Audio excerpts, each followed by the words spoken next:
creating a level 1 rogue today on Dungeons and Taverns. Hi, I'm Saul Sunforge. I've been a DM since I was in the Navy in 2002. I bring my experience to help new DMs and players alike navigate through some of the rules and number crunching and the headache that sometimes often is associated with getting involved into a new hobby like Dungeons and Dragons or any other tabletop, really. Today's video is the next class in our series, So You Want to Be, where we create a level 1 character of each class. Today's class is the Rogue. So feel free to follow along with me as I guide you through the process, and at the end of the video, there'll be a download link in the comments section pinned at the top for you through Google Drive for you to take with you for free. If you enjoy my content, then give it a thumbs up and a subscribe, as I upload multiple times throughout the week, and I don't want you to miss any of my content. You enjoy what I do and you know this might help somebody else, also I encourage you to share it with them as well so they can also watch it, maybe become a subscriber. Rogues are the melee damage dealers of the party. Rolling a crit on a sneak attack as a rogue can single-handedly change a fight from a deadly encounter to a manageable medium one. In 5th edition, rogues have an added path where they can add a little bit of magic to their arsenal as well. You may not be the strongest member of your party, but you're often one of the most clever. You'll be relied on for scouting, disarming traps, planning and extracting evidence, innumerable amount of tasks that are related to stealth, intelligence, and trickery. Our rogue in today's video is Danica. She's a tiefling of the Asmodeus bloodline, but you can feel free to choose any of the other bloodlines that you wish. This is just for ease of use for this example. Alright, so tieflings get +1 to their intelligence and +2 to their charisma, so let's go to the character sheet right away. Alright, so we're going to go ahead and put the 1 in intelligence and the 2 in charisma. This way we know to add those when we roll our stats. Go ahead and roll our stats up right now at the top. Alright, so we're here in roll 20 now. This is my roll to Lobion, the roll that you can watch. I've been uploading pretty consistently. If you're willing to watch those, they're on the channel. We're here to roll some dice, so let's go ahead and roll 4d6, and we're dropping the lowest. We're going to do it 6 times. Let's do it real quick. All right, got a 9, 10, 14, 10, 14, one more, 12. All right, so those are decent stats. All right, so I put them in numerical order here. You can see we got a 14, 14, 12, 10, 10, 9. Those are pretty well distributed stats. And don't forget, we have the 1 and 2 for our intelligence and charisma. So if we use those for our dump stats, they'll still actually be pretty decent, since 10 doesn't give you any negatives at all to your modifier. So since dexterity is our primary stat, then we're definitely going to want to put one of those 14s into our dex. The next 14, you can either put it in, well, you can put it wherever you want, but I would advise putting it in strength or constitution, depending on what you want. If you want to do a little bit more damage, or if you want more health each time you level up. So we're going to go ahead and put the other 14 in constitution. We will put 12 strength, and then we'll put the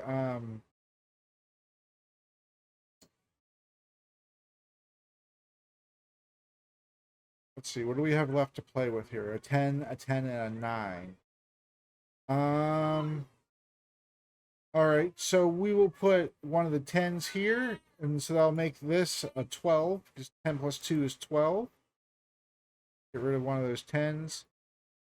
And then we have a 10 and a 9, which I'm not sure there. Okay, well, there it is.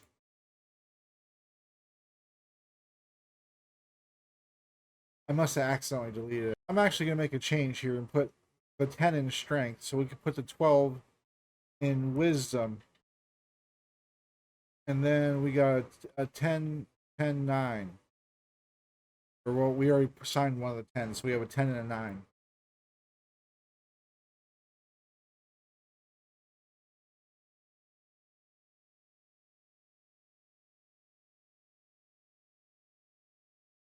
All right, so for our race, we're Tiefling.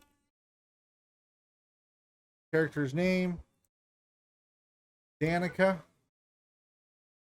Level 1, Rogue.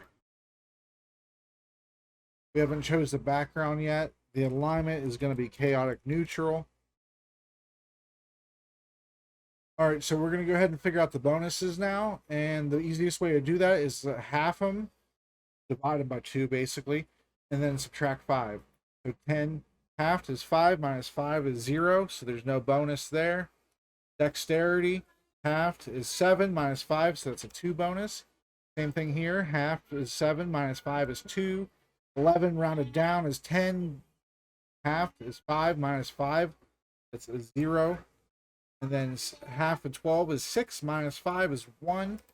11 rounded down is 10, halved is 5, minus 5 is 0. So you can see we don't have any negatives for our bonuses, which is wonderful. You can find tieflings on page 42 of the player's handbook. Tieflings have resistance to fire damage. It's called hellish resistance. They have dark vision, which allows them to see well in dim light out to 60 feet. It's important to know with dark vision that you can only see different shades of gray, and you can't discern color in darkness. Tieflings age at the same rate as humans, so they live a few years longer. So we're going to make our tiefling age 31. All right. Check the age at. You can see that their base walking speed is 30 feet, and they're about the same size and build as humans, so their size is medium. Their alignment is, they don't have a tendency towards evil, but many of them end up there.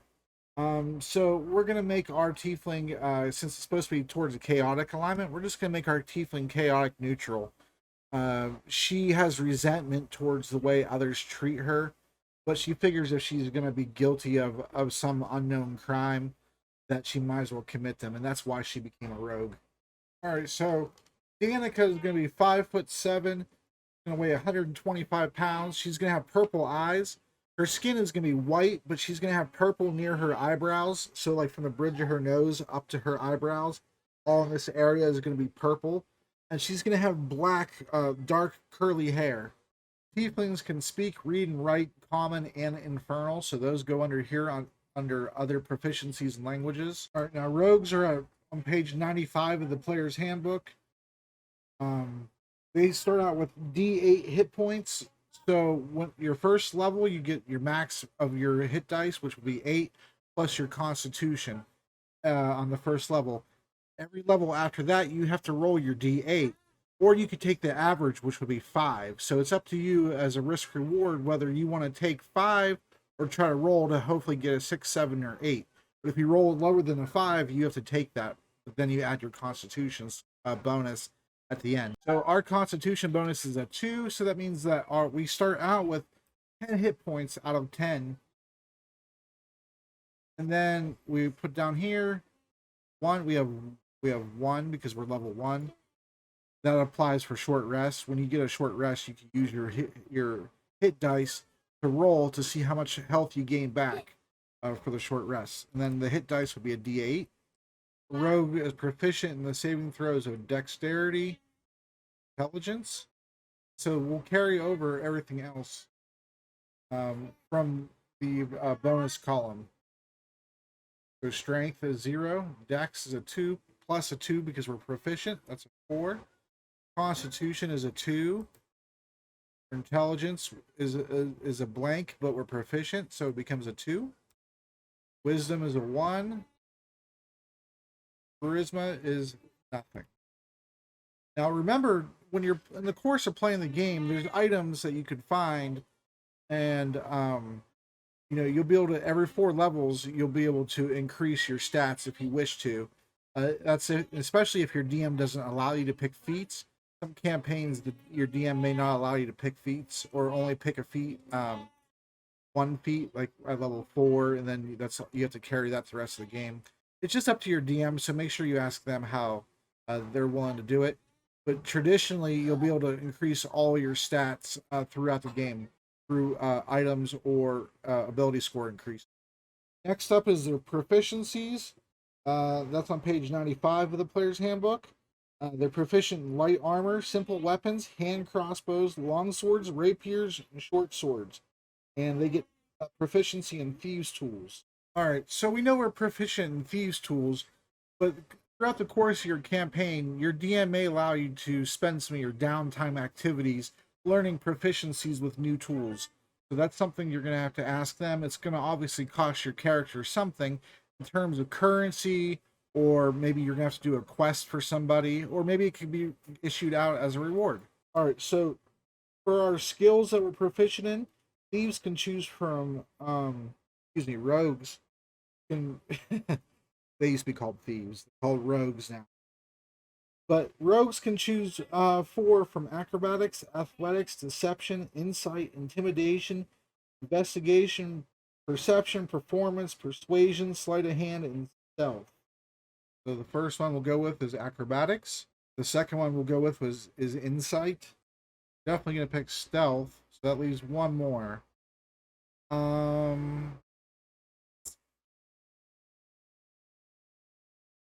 We could go with perception. Perception's good, especially if you're trying to build out like a scout based rogue. Perception and stealth are a really good combo to have together. Now, just like the druid had circles and the bard had colleges, rogues have something called archetypes. You don't get those until a third level, so you don't have to worry about it starting out, but it is something that you'll want to think about, and I'm going to cover some of those briefly right now. The rogue archetypes on page 97 of the player's handbooks: thief. The criminal aspects of rogues are in this archetype: burglars, bandits, cut purses. You get more use out of your dexterity related abilities. At level 13, you can start using magic items that are usually restricted for other classes only. 5th edition, there's not as many as there was in 3.5, but they still do exist, so it's pretty useful in that case. Our next one is Arcane Trickster. You get to enhance your thieving skills with a flare of magic. You get to learn spells up to 4th level. You learn those at, I think, level 19 is when you get your first one. And at level 17, you can try to steal the spells of your enemies if they directly target you, or if the area of effect of their spell targets you. Next, we have page 45 of Xanathar's Guide to Everything. We have the Inquisitive. They excel at rooting out secrets. You rely on your sharp eye for detail. And it makes me think of like a Sherlock Holmes type of character. Rather dashing and very perceptive. You probably would like to solve puzzles. If you're a puzzle solver, that's probably the type of rogue that you would. The next one would be Mastermind. You're an expert at mingling with other people to learn their secrets. So you're very charming, like a James Bond type character. And you talk to, you socialize. You're a socialite. You might want to, try to gain access to the nobility and learn some of the secrets of the nobility.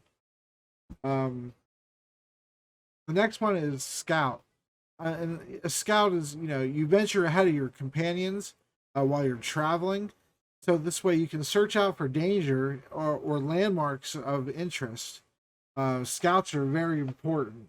So you want to have very high perception skill if you want to be a scout. The next one would be Phantom. These rogues are like ghosts, and they're sought out by thieves guilds, the spies, information gatherers, and you have to write out how you got those powers in your backstory. They're literally like ghosts, like shadows. It sounds really cool. I mean, if I got to play rogue, I would definitely be interested in playing Phantom. And then the last one is a soul knife. You use psionics, which is mind powers, to do your work for you. And then you also have to write in your backstory how you gain those powers. So those last two are really cool, but then you have to incorporate those into your backstory. So that's up to you whether you want to do that or not. I think they're both really sweet. Oh, and I'm sorry, those last two were on page 63 of Tasha's Cauldron of Everything. Page 143 of the player's handbook has the starting wealth by class. You can see here Rogue is a 4d4. Let me zoom in on it. A 4d4 times 10. All right, so let's go back to roll 20 and figure that out. All right, so let's go ahead and roll the 44. 10 times 10, that's 100 gold we start with as a rogue. We can fill this out. Passive perception real quick. Your passive perception equals 10 plus your wisdom modifier. In our case, our wisdom modifier is a 1, so 10 plus 1 is 11. So that's our passive. Alright, so now after we figure out how much gold Danica has, let's figure out Danica's starting equipment. Now, page 96 of the player's handbook has her starting equipment. We can pick from column A, which is a rapier, or column B, which is a short sword. I'm envisioning Danica with a rapier, so I'm going to pick column A, but you can feel free to pick column B if you wish to. Now, depending on if you see her as a backline, like from range, if you want to get the short bow and the quiver with the 20 arrows, or if you see her as a melee with dual weapons, then you're going to want to get the short sword. With Danica's hit points, we can afford to actually go up and duke it out in melee. So I think we're going to go ahead and give her dual weapons. So a rapier in the main hand and a short sword in the offhand.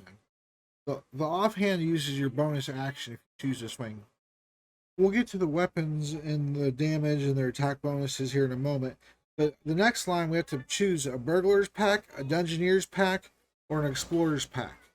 Burglar's pack includes a backpack, a bag of 1,000 ball bearings, 10 feet of string, a bell, 5 candles, a crowbar, a hammer, 10 pitons, a hooded lantern, 2 flasks of oil, 5 days of rations, a tinderbox, and a water skin. The pack also has 50 feet of hemp rope strapped to the side of it. The Dungeoneer's pack includes a backpack, a crowbar, a hammer, 10 pitons, 10 torches, a tinderbox, 10 days of rations, and a water skin. The pack also has 50 feet of hempen rope strapped to the side of it. Explorer's pack includes the backpack, a bedroll, a mess kit, a tinderbox, 10 torches, 10 days of rations, and a water skin. The pack also has 50 feet of rope strapped to the side of it. Alright, so I'm going to go with the burglar's pack. I'm going to go ahead and write that into the inventory, each individual item, instead of just writing burglar's pack. So this way we know what it is, like when we quick glance at it. Before we plug in our skills, we're going to go ahead and check our backgrounds. Our backgrounds are different than our character backstories. Our backstories are something that you write about your character, where they were, you know, some stuff maybe about their family, and your background is your in-game benefits of like what your character did. So we're going to go ahead and choose one right now, and that will affect some of our skills most likely, and so that's why we haven't filled that portion out just yet. All right, so the background we're going to pick for Danica is soldier. War has been your life for as long as you care to remember. You trained as a youth, studied the use of weapons and armor, learned basic survival techniques, including how to stay alive on the battlefield. You might have been part of a standing national army or a mercenary company, or perhaps a member of a local militia who rose to prominence during a recent war. When you choose this background, work with your DM to determine which military organization you were part of, how far through its ranks you progressed, what kind of experiences you had during your military career. Was it a standing army, a town guard, or a village militia? Or it might have been a noble or merchant's private army or mercenary company. And so you get athletics and intimidation, and one type of gaming set of vehicles land as proficiency, being a soldier. So let's go ahead and give us athletics and intimidation. All right, so a soldier gets additional equipment added to their inventory. An insignia of rank, a trophy taken from a fallen enemy, a dagger, broken blade or piece of banner, a set of bone dice or deck of cards, a set of common clothes, and a pouch containing 10 gold. So let's add the 10 gold right now. So 100 plus 10 is 110. I'm going to go ahead and add everything else into the inventory. All right, so before we assign the skills, we remember that we have expertise. As a rogue, we get to choose 2 skills that we're proficient in, and we get to double their proficiency, or choose 1 skill in your thieves tools. And at 6th level, you get to choose 2 more, or you get to choose 1 skill in your thieves tools then. So we are starting out going to choose 2 skills instead of the Thieves Tools. We'll leave that for level 6 for you to choose the Thieves Tools if you so wish. We'll choose Perception and Stealth for us to have our double. All right, so we doubled those and added the Perception and Stealth already. And you can see how we got that number. For Perception, we got the Wisdom. Proficiency bonus 2 doubled, so 2 and 2 it's 4 plus the 1 it's 5. And for Dex, you see our Dex modifier is a 2. 2 doubled is 4. 4 plus 2 is 6. How we got those. Let's go ahead and go down the list, starting at Dexterity. Excuse me, starting at Strength, but there is no Strength. Well, there's Athletics, but that's it. 3.5 you use Strength a lot more. But here you can see we have no bonus plus proficiency. It becomes a 2. All right, so now let's go down to the Dex. Dex bonus is 2, but we're proficient in acrobatics, so that's a 4. And then we go all the way down here to sleight of hand. We aren't proficient in it, so it's just our Dex bonus of 2. We've already did our stealth. We're expertise in stealth, which is double your proficiency bonus. So 4 plus the 2 for Dex is 6. All right, so now let's go down to Constitution. There are no Constitution skills in 5th edition. I still add them in my campaign in terms of usually drinking contests or some type of poisoning situation. All right, so after that we have Intelligence. We don't have any bonus for Intelligence. So if we're not proficient in it, then we are going to have a flat 0. Which there's nothing wrong with that. It just doesn't help you. But it doesn't hurt you either. So, no. Alright, so Wisdom is a 1. So let's go ahead with the Animal Handling. And Medicine. We already did the Perception. The 1 plus the 2 doubled. So it's a 4. 4 plus 1 is 5. Alright, so let's go ahead. And then Survival. That's the last Wisdom. And then finally we have Charisma. We don't have any bonus in Charisma. Again, it's not going to help us, but it won't hurt us either. Oh, we forgot 1 for Wisdom. There we go. We have a 1 plus the 2 for our proficiency is a 3. Alright, so we have proficiency in Intimidation. 0 plus 2 is 2. We are not proficient in Performance or Persuasion.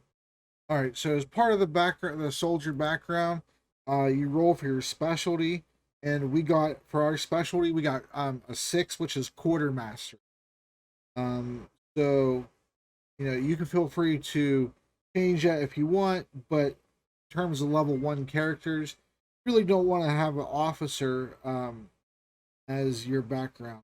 So something maybe like a standard bearer, a quartermaster, like a cook, blacksmith, or something like that. Perhaps a healer. But those won't really go in too well with the rogue being a healer. It doesn't really fit. You could, if you play into the medicine checks and carry around kits and things like that, and work on increasing your medicine skill. But other than that, it's not really ready made. All right, here we are, page 140 of the player's handbook. Here's the soldier background. So you can see here the military ranks. Like I said, I got number 6, the quartermaster. And then, soldiers who are of your former military organization, they'll recognize your rank, your authority over them if they're a lower rank. You can use your rank to exert influence over other soldiers, and you can requisition simple equipment or horses for temporary use.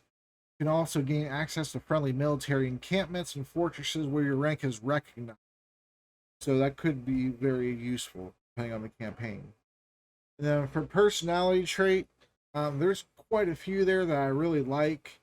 I've lost too many friends and I'm slow to make new ones. That seems like it would play very well with a rogue and with a tiefling. I think that's what I want to go with. I can stare down a hellhound without flinching. That's like a generic thing. for D&D. All heroes, of course, are brave. A crude sense of humor, you can role play that. I can see all of these being fantastic, depending on what kind of commitment you wish to have into role playing your character. Um, I always encourage players to role play, even though you're new. It's supposed to be fun, so you want to play into your character as much as you want. Go for it. And then rogues, they don't face problems head on. Usually, a simple direct solution is the best path to success.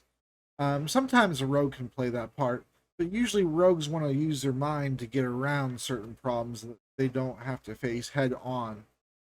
When I think of rogues, I think of characters who look for shortcuts, but also characters who are good at finding the best shortcuts to have a better chance of success. Let's go with I've lost too many friends and I'm slow to make new ones. Then for ideals, I want to go with live and let live. Ideals aren't worth killing over or going to war for.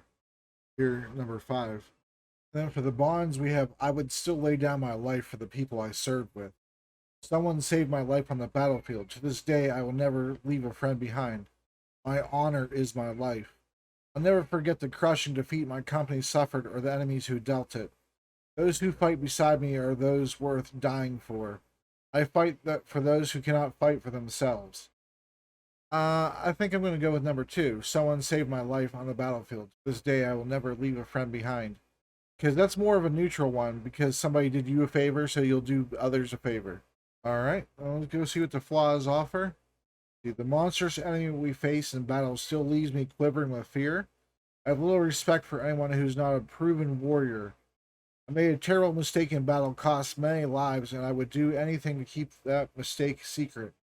My hatred of my enemies is blind and unreasoning.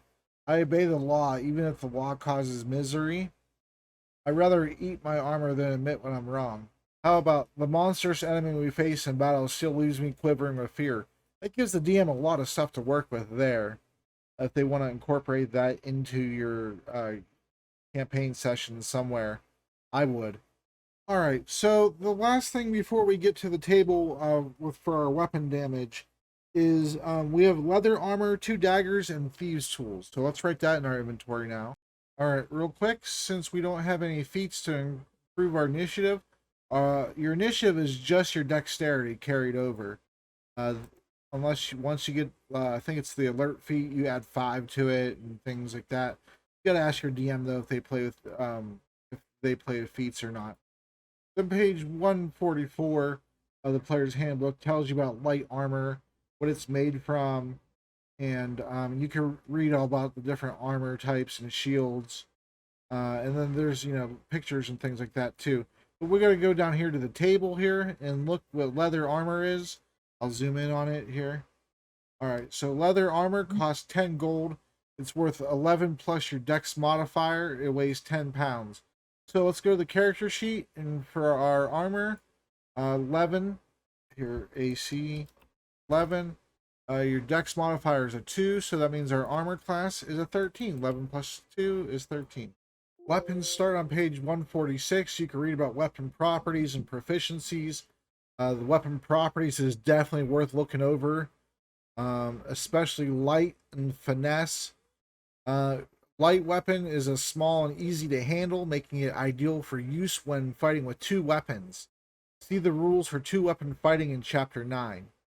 And so finesse, when making an attack with a finesse weapon, you can use your strength or your dex modifier for your attack and damage rolls. You must use the same modifier for both rolls. Okay, so since we're dexterity based, we want a finesse weapon that uses dex, so that way we can use our higher stat, our dex. And so those are the properties you want to pay attention to. You also probably need to learn about range, loading, heavy, thrown. All right, so you can see here the rapier is worth 25 gold. It does 1d8 piercing, and it's a finesse weapon that weighs 2 pounds. And remember, finesse lets you use your dexterity. So rapier is going to be in our main hand. The short sword is 1d6 piercing. It's worth 10 gold. It's 2 pounds. It's finesse and light. Light means we get to use it in the offhand. So, and it's finesse, so we're going to be able to use our dexterity for that as well. So let's go ahead and write down the character sheet to reflect the weapon damage.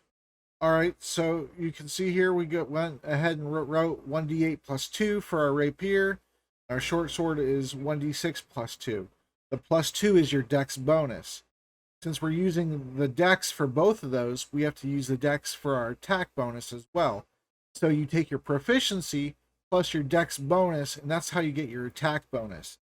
So what that simply means is when you roll your d20 to see if your attack hits, you add your attack bonus to that roll. So if you roll a 19, you add that 4 and it becomes a 23. So anything with the armor class 23 and below, you hit it. All right, so a quick look over the character sheet. That's it. That's it. Except, let me explain inspiration real quick. Whenever you play into your character's role, even if you happen to know maybe the choice is bad for you, or you make a choice that saves everybody's bacon, the DM may give you an inspiration dice, which simply means, by the book standards, that you get to choose when you get advantage for a certain role that you really want to make. You can use your inspiration and give yourself advantage. So that's it. There you have it. Simple guide to a level 1 rogue. Hopefully you enjoyed Danica. Take her out for a spin and let me know in the comments section if you enjoy it. If you enjoy this video and the content that I make, please share it with your friends, like and subscribe. I appreciate all of you, and hopefully these character sheets will do you good and will justify your faith in watching my channel. So thank you so much and have a great day.